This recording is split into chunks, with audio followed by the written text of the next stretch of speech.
Hey guys, it's Josh here, and in this video I'm going to walk you through the easiest way to change your anxiety. One of the people on my Instagram told me today, they said, I just love the way that you explain things so simply. And so that's exactly what I'm going to do in this video, because I've spent the last 15 years trying to get my own anxiety under control, and I've really gone on a mission to understand my mind and to understand my mental health and to understand the world that I'm living in. And I have developed a skill to be able to explain it in quite an easy way. So I'm going to walk you guys through everything that you need to know about anxiety and how to actually understand it and really how to get in control of it, right, over the next 10 minutes. Should take 10 minutes or so.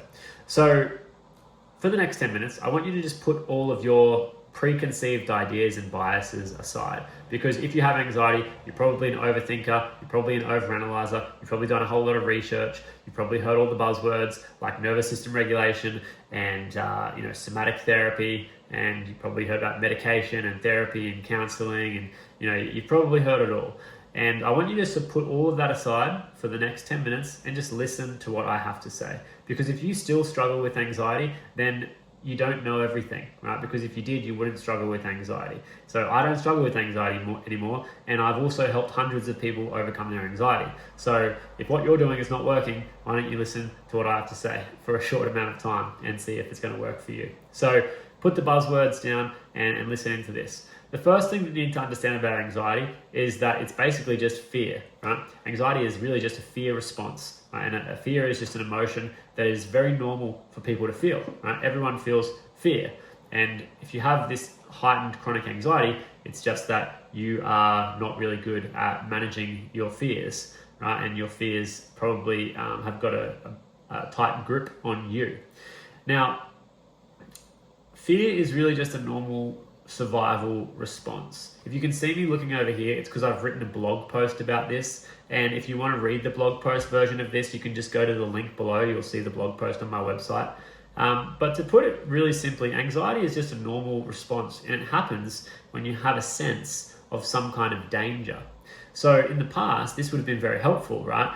Biologically, through our evolution, we needed to have this sense of fear and danger, and we still need it now actually to survive, to adapt to changes. The problem with our modern world is that with this heightened anxiety, we are sensing danger when there is no danger. We are having this perception that there's something dangerous when there's not, right? And so that's why we get this heightened anxiety when we're just like sitting at home or doing something simple like going to the shops or going to hang out with a group of friends, right? We're getting this heightened anxiety, which is really just a perception of danger, and there's a fear response that creates the anxiety.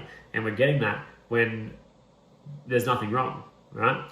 So here's what happens when you have this fear, and it all starts in the head, right? People talk about it's in the body, but it's actually a perception, and it starts in your head, right? It starts with your thought about the situation that you're in. So here's how it works from a kind of neurobiological perspective. Your thoughts send signals to your body. They're called, there's these little electrochemical signals. They're called neurotransmitters. When you have a thought, it sends a signal from the brain to the body through the nervous system. So the nervous system is the brain and the spine. So there's a little electrochemical signal, a little neurotransmitter sent from the brain down through the nervous system into the body. So the thought creates the feeling in the body, right? And the feeling in the body creates the action or the inaction. So for some people, they're like very reactive. They need to get out. They have an outburst or whatever. Or if you've got bad anxiety, probably it's the other way. It's probably an inaction. So it's a withdrawal. You need to get out of there. You need to escape. This is the fight or flight mode, right? Fight, you either fight or you flight, right? You run away. So it starts again in the mind as a thought. The thought that you're having about the experience that you're having creates the feeling in the body, okay?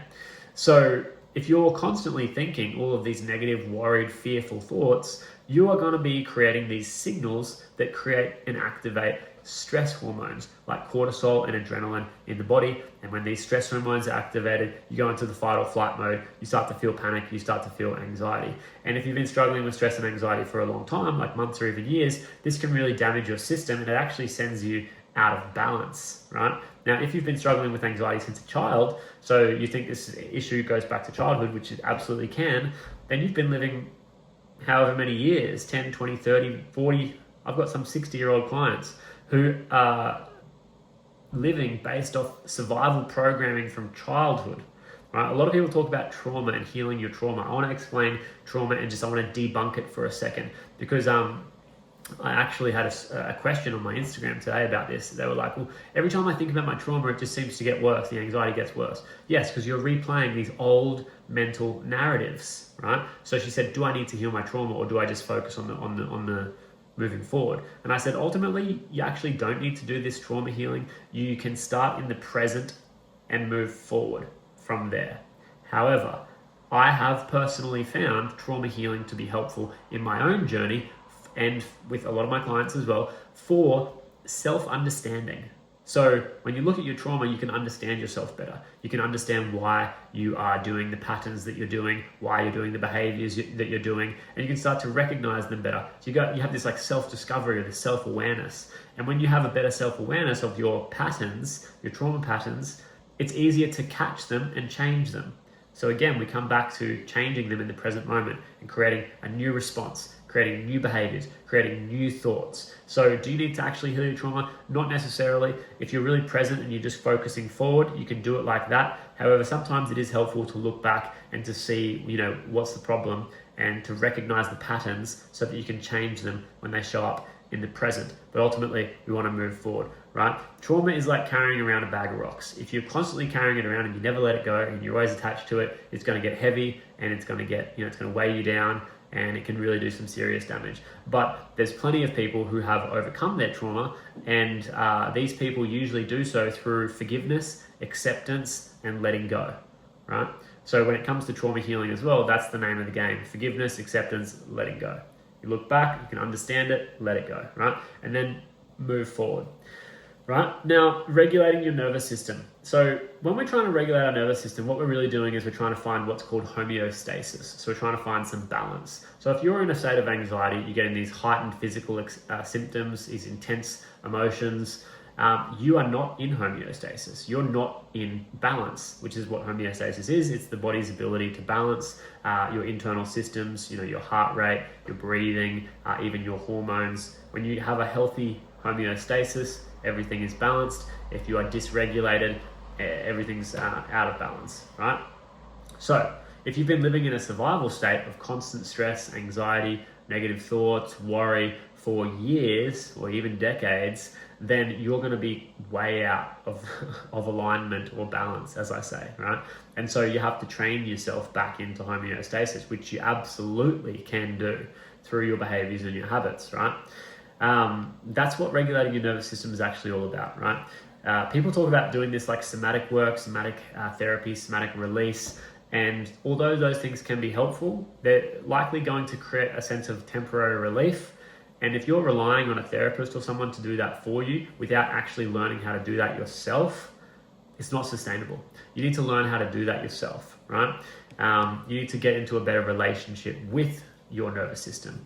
And finally, let's talk about subconscious beliefs, right? So the reason that you're not in homeostasis and that your nervous system is dysregulated is because you are operating on outdated mental programming. And this is that trauma that we spoke about before, right? Like trauma that you had earlier in your life will generally create belief systems like, I'm not good enough, I'm not worthy, I'm broken, there's something wrong with me, I'm alone, no one loves me, all those kinds of things. Now, if you have these subconscious beliefs about yourself, you might not be consciously aware of them, but like under the surface, that's the mental programming.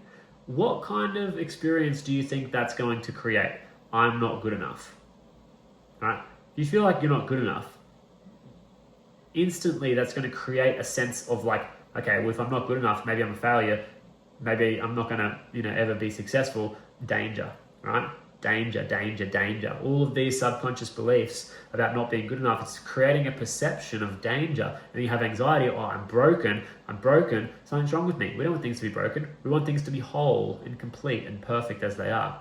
And so you have to actually develop new belief systems as well. You have to understand that you are operating off outdated programming. You need to program in new beliefs, a new story, new mental narrative, a new perception of the experience that you're having. Okay, so you need to, when it comes to anxiety, you've got to reframe your relationship to it and what it means to you. You've got to change the beliefs that you're having about the experience that you're having, right? Yeah, and if you don't, you can see how that loop of anxiety just continues over and over again, right? So remember, your brain sends signals to your body through your thoughts, which create your feelings. And your subconscious beliefs are basically just deeply ingrained thoughts. So we want to take a top-down approach. At Mind Launch, my company, where I help people with anxiety, we take a top-down approach. And we work on getting control of the thoughts first and getting in control of these beliefs, which requires a higher level of self-awareness as well, I might add. You have to become very aware of yourself and your thoughts. And this is tricky for some people because some people are trying to like figure out their thoughts and they're really involved in their thoughts. You don't want to do that. You don't want to overanalyze your thoughts. You actually want to get above them, develop a higher level of self-awareness where you're able to see your thoughts without getting too involved in them. You're able to detach from your thought process and instead you're able to just see it or be aware of it or observe it, okay, without being attached to it or involved in it. So when you can do that in the mind, in the brain first, and you're now aware of your thoughts instead of involved in them, it creates some distance. And with that distance, that creates a sense of safety, a sense of calmness. When you're really present and when you're really aware in your mind, right? You're not activate, you're not in this, survival part of your brain, which is really kind of this area back down here, the amygdala, hippocampus, all that kind of stuff. That's the survival aspect of the brain. That's the emotional aspect of the brain, which creates this anger or the anxiety or the fear or shame or whatever. When you're living down there, you're not really conscious or present. The prefrontal cortex is where the conscious activity happens, right? Where the conscious thinking, the reasoning, the logic actually happens up here. When you're down here, you're not thinking clearly. When you're up here, you're thinking clearly. So we literally come up here, we get the mind nice and clear, and then from there, it kind of sends this signal down to the body, which is creating a calming effect, right?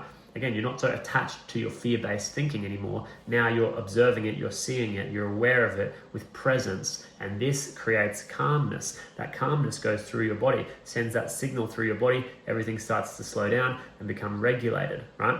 And so that's how you can use the mind, get control of the mind to calm the body, you consciously relax the body. And then this is where then that regulating of the nervous system and that somatic healing can actually happen, right? Because your mind is not so crazy, right?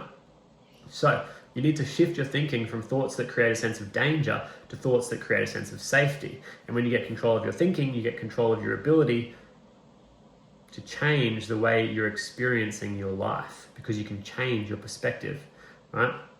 And again, this is possible when you change the thought processes, which change the signals that send to the body, which then changes the experience in the body and changes the feelings that you feel. And you can do this through a practice of self-reflection and, like I said, self-awareness. I'm going to tell you exactly how I did it, right? I did this when I learned to meditate. So I remember vividly when I first learned to meditate about 15 years ago, I used to go to the beach, I used to sit down in silent meditation for 10 minutes a day, and at first I was scared of the world. I would close down my eyes, but then I would have this fear of like, what if someone comes and attacks me? Or what if a snake comes out of the bushes and bites me? Or something like that. So I had this fear and I was scared of the world, right? And I would feel this intense kind of fear inside that would actually make me want to open my eyes.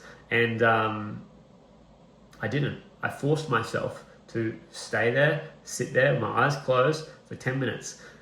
Every single time that I did that, I was developing trust, right? Over time, I learned to trust the world and I learned to feel safe in the world, right? And now I could honestly go to a shopping center that's full of people and sit down in the middle of the shopping center and I would trust that I would be okay. Some people think that's crazy. I could honestly do that. I wouldn't really bother me at all. You know, meditating at a crowded beach doesn't bother me. Being seen in public doesn't really bother me with this kind of stuff. It used to, but it doesn't anymore because now I have this internal belief that I'm safe and that I trust the world. And there's no secret sauce here. It's just practice. Every time you practice that, you're going to develop belief. Belief is formed through experience and memory. So people often ask, like, how do I change my beliefs? You have to develop or create new experiences and create a log in your memory of these new experiences. And over time, you just end up believing it. It's not about just sitting in front of a mirror and saying affirmations to yourself. It's about actually building the experiences, consciously generating those experiences through habits, discipline, routine, and then doing them over and over again until you can look back in your memory and say, oh, see, I can do it. That's exactly what I did. That's how I learned to trust the world. It was just practice. So practice, right? What I've just shared with you in this video and in this blog post below is the easiest way to change anxiety. But I have to be honest with you, in the beginning, it might not feel easy. People come and start to work with me, and there's a lot of trust. I always say I'm so thankful for my clients who trust me, because you have to put your trust in me, because the beginning of this process can feel almost like a breakdown, right, of your worldview. And it can feel very uncomfortable when you're going through this anxiety, when you're going through this depression. But if you constantly push against it and fight against it, it just gets worse. You have to surrender to it. You have to learn to trust the process and listen to your own inner guidance and where it's telling you to go, right? When you put this into practice, you are rewiring your internal systems, right? You're reprogramming new beliefs. You're training your nervous system to find balance, and you're really actually shifting and changing your whole biology, right? Mind and body. It's called neurobiology, actually, right? And it's like going to the gym to get a six-pack. It doesn't happen overnight. You have to put in the work. You have to be consistent, and you have to be committed, right? The amount of times clients have told me that they want to quit after doing 2 weeks or 4 weeks, and I encourage them, no, let's go, see it through to at least a couple of months or 3 months. And they do, they trust me, and they go through, and then boom, they have the breakthrough, right? So it doesn't happen overnight. It does take time. It does take some work, and you do have to back yourself. But if you want to learn more about the Mind Launch method that I've used to help hundreds of people do this, it's a 3-step method. Regulate. So the first month, we're just working on reducing the stress and anxiety fast. This is oftentimes where it can feel, it's either going to feel a little bit hard here, or you're just going to feel like you're absolutely flying. And then month 2, step 2 is to reprogram. So you really start changing those subconscious beliefs around, changing the negative beliefs to positive beliefs. And then step 3 is to reset. So we have a whole reset of mind, body, and spirit. We have a reset of your identity. We have a reset of your worldview. And from there, you have this real amazing transformation where you can actually have sustainable and long-term peace. And so if you want to learn more about this, I'll put another video below where you can check out the Mind Launch method. There's a short video on my website. You can go and check it out, and it explains everything. So that's it. Thanks for watching. Hope this was helpful, and I'll see you in the next video. Bye.